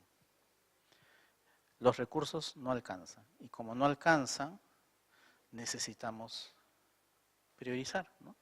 Algunas acciones vamos a tener que ponerle mayor esfuerzo y algunas otras no van a tener los suficientes recursos. Durante muchos años siempre pensamos que la salud es tan importante que no importa cuánto cueste, tenemos que poner todo el dinero posible, ¿no? Todo el dinero posible. Sin embargo, eso no es factible. El Perú es uno de los países que menos gasta en salud en toda la región. Nuestro gasto en salud por persona y por año más o menos está bordeando los $330 por año. O sea, lo que toda la sociedad gasta en salud, dividido entre los habitantes peruanos, 30 millones, más o menos salen $330 por persona por año. Es la cantidad de dinero que la sociedad peruana destina para la salud de sus habitantes. Ahí está incluido nuestros salarios, está incluido el costo de las medicinas, los equipos, la infraestructura. $330 por persona por año. ¿Y eso es mucho o eso es poco? Solo para ponerles un ejemplo, Chile gasta más o menos unos $1.000 por persona por año. Chile. Colombia gasta más o menos unos $600 por persona por año. Francia gasta más o menos unos $6.000 por persona por año. Estados Unidos gasta $9.000 por persona por año. Ecuador gasta $360 por persona por año. Ecuador, nuestro vecino, gasta más por persona que nosotros por año, ¿no? Entonces, hay poco dinero. Eso es una realidad. Ahora, ¿por qué razón? Que es injusto, todos de acuerdo, es injusto. No, con eso no se puede hacer maravillas. Pero bien, tenemos esa escasez. ¿Cómo usamos esos pocos recursos? Los tenemos que usar de la mejor manera, ¿cierto? Y es fundamental por eso hacer un ejercicio de priorización, ¿no? Priorizar daños para que podamos tener algún tipo de impacto y podamos mejorar la situación de salud de la población. Entonces, explicar por qué razón debemos priorizar, yo creo que si no priorizáramos, nuestras acciones podrían no tener, digamos, el impacto que nosotros queremos. Necesitamos priorizar por tema de justicia y por un tema de equidad, ¿no? Por un tema de equidad. Y la priorización usando un enfoque de equidad no significa distribuir esos pocos recursos por igual entre todos, significa darle más al que más necesita, ¿no? Darle más al que más necesita y menos al que menos necesita. Cuando uno observa, sin embargo, cómo se distribuyen los recursos a nivel del país, nota que pareciera que damos más al que menos necesita y al que más necesita le damos menos. O sea, nuestra distribución de los recursos no es equitativa, ¿no? No es equitativa, ¿no? Y evidentemente tampoco justa. Hay distintos criterios para priorizar, ¿no? Sin embargo, al final es, digamos, un ejercicio que se puede hacer utilizando algunas herramientas como la matriz de Hanlon, que es una herramienta de priorización, bien práctica, bien sencilla. En la Organización Panamericana de la Salud utilizamos esa matriz para priorizar, por ejemplo. Pero también es cuestión solo de tener a veces sentido común y sentarnos con el equipo y decir, a ver, estos son los problemas, ¿cuáles le ponemos más prioridad? No hay que ser tan exquisitos en tener una herramienta que me dé un valor cuantitativo, sino es simplemente sentido común, ¿no? En muchos casos es básicamente sentido común. más aún si es que estamos trabajando con población, ¿no? Ahora, esto se hace más complejo aún considerando de que la presión que tenemos por asignar más recursos y hacer más acciones es cada vez mayor. La población exige mayor calidad y además la población exige también procedimientos e intervenciones que son más costosas, ¿no? El costo de atender los problemas de salud cada vez va aumentando y crece de manera exponencial, ¿no? Y no parece que tuviera un techo, ¿eh? O sea, sigue creciendo, sigue creciendo, sigue creciendo, sigue creciendo. Entonces, es más urgente y necesario este ejercicio de priorización. Ahora, cuando tú miras qué tan priorizados estamos, salud comparado a otros sectores, te das cuenta que salud en el ámbito, ya mirando el plano nacional, no parece ser un sector priorizado. ¿Cómo lo sabes? Miras nomás cuánto le toca de todo el presupuesto. Si tú distribuyes y miras de todo el presupuesto nacional cuánto le toca a salud, de $100 que recauda el Estado por impuestos y todos sus ingresos, a salud más o menos le toca, de todo el presupuesto le toca 10 dólares. El 10% de todo el presupuesto nacional es para salud. ¿Y eso es mucho o eso es poco? La Organización Mundial de la Salud dice que lo mínimo que debería corresponder a la salud para que más o menos funcione, lo mínimo debería ser un 20%, 20 a 30%. Y aquí estamos en 10. Es decir, dentro del propio sector, digamos, o realidad nacional, salud tampoco está muy priorizado. Educación está mejor. Educación recibe más presupuesto. Casi un 20 a 30% del presupuesto va para educación. Salud está en menor priorización, ¿no? ¿Por qué? ¿Por qué crees? ¿Por qué no somos tan importantes? Y eso no es un tema de este gobierno, es de todos los gobiernos.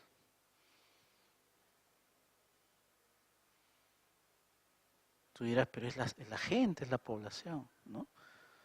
Pero es evidente que no hemos sido exitosos al momento de abogar por una mayor cantidad de recursos. Probablemente porque la forma como hemos estado trabajando no ha dado resultados y la gente, los decisores, los políticos y la población dicen, no, darle más plata acá, no, si igual me tratan mal, ¿no? Si igual estoy enfermo, si igual tengo que hacer colas, si igual, o sea, la razón en muchos casos del por qué no se asigna más recursos es porque la forma como hemos estado trabajando no satisface, no solamente en términos de resultados sanitarios, sino tampoco satisface las expectativas que tiene la propia población. Y eso es evidente que necesita ser tomado en cuenta para mirar nuestras acciones, ¿no? Para mirar nuestras acciones. Para terminar, y no extender más esta presentación en el sentido de el país tiene un plan de planes. El plan que se llama, en el caso peruano, se llama Plan Bicentenario, Plan al 2021, que identifica o define las principales acciones o estrategias que como país nosotros tenemos. Ese plan de planes tiene luego planes sectoriales. Y hay un plan de salud, un plan estratégico de salud para los próximos 5, hasta el plan bicentenario. Y luego hay planes regionales y planes que van aterrizando cada vez más hasta, en el caso nuestro, hospitalarios o planes de redes o de microredes, ¿no? En teoría debe haber una armonización entre esos planes desde el nivel más bajo hasta el nivel superior. Porque la única manera de lograr los objetivos que se ha planteado el país en su plan bicentenario es que todos los que estamos en el país estemos alineados a los mismos objetivos y contribuyamos con esos objetivos, ¿no? La pregunta es, ¿conocen el Plan Bicentenario? ¿Saben cuáles son las metas en salud? ¿Lo utilizamos para hacer nuestros planes operativos, nuestros planes estratégicos? Ahí radica uno de los principales, digamos, problemas, ¿no? Los planes que hay y que se han hecho son muy bonitos, pues no son adecuadamente conocidos. En salud hay un plan nacional concertado que se ha hecho dentro de lo que se llama el Consejo Nacional de Salud, y el Acuerdo Nacional tiene también incluido algunos aspectos vinculados a salud. Es decir, sea cual sea el gobierno que gane, sea cual sea el partido político que gane, hay algunas cosas que todos se comprometen a hacer. Por ejemplo, algunos que no nos gustan, todos los partidos políticos están de acuerdo en apostar por el aseguramiento. Esa es una decisión de los actores políticos. No, que yo no quiero seguros, yo quiero sistema único de salud. Sí, pues, pero el concurso de todos los actores relevantes involucrados ha escogido el aseguramiento. Ese es el modelo que ha asumido el Perú y eso está en su plan. No, que a mí no me gusta. Sí, pues, pero si eso está planteado en el plan, tenemos que alinearnos y empujar por esa línea, ¿no? Y así sucesivamente una serie de objetivos y acciones. Y en ese plan nacional concertado hay una cosa que es clave, por ejemplo, en lo que concierne a los médicos. Todos indican y señalan dos cosas: fortalecer la atención primaria de salud, redes integradas de servicio de salud, ¿no? Y profesionales de la salud, incluidos médicos, especialmente capacitados en atención primaria de salud, que no significa, por si acaso, no tener especialistas. Los especialistas pueden y se les necesita para hacer una buena atención primaria de salud. Se necesita, pero la base, digamos, para poder enfrentar los problemas que tenemos, requieren algunas competencias que no son tan sofisticadas ni tan complejas, ¿no? Y también no se requieren demasiados hospitales. A pesar de que los hospitales están en crisis y con colas larguísimas, los hospitales necesitan tener un buen primer nivel de atención que les solucione la mayor parte de problemas que tiene la población, ¿no? Muy bien, no quiero agotarlos más, sé que la hora no es la más apropiada. Yo les pido que por favor puedan revisar el material que está ahí incluido. Buena parte de todas las otras presentaciones abundan sobre los indicadores que hay y en relación también a las principales estrategias que tenemos para poder enfrentar estos problemas, ¿no? Uno de ellos es estar preparado frente a las situaciones de crisis. Los problemas de salud que amenazan al mundo en estos últimos años provienen casi todas de una, digamos, interacción inadecuada entre el hombre y el medio ambiente. El ébola, chikungunya, el Zika y estas nuevas enfermedades virales que salen, muchas de ellas provienen de animales y de una agresiva invasión del hombre frente a espacios naturales en los cuales nos hacen convivir con especies animales que tienen y que albergan a muchos agentes infecciosos.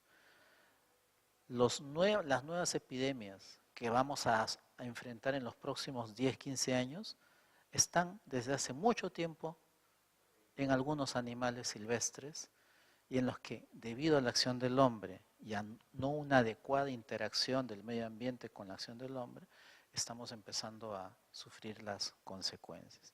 Hay una iniciativa mundial que se llama One Health, Una Salud, que lo que trata de hacer es armonizar la acción que hacemos los que trabajamos en salud humana con los que hacen los que trabajan en salud animal y los que trabajan en medio ambiente. Si trabajamos de manera disgregada, los veterinarios, los ambientalistas y los sanitaristas, no vamos a lograr mayores resultados. Es fundamental juntar y articular estos tres grandes niveles: salud ambiental, salud animal y salud humana.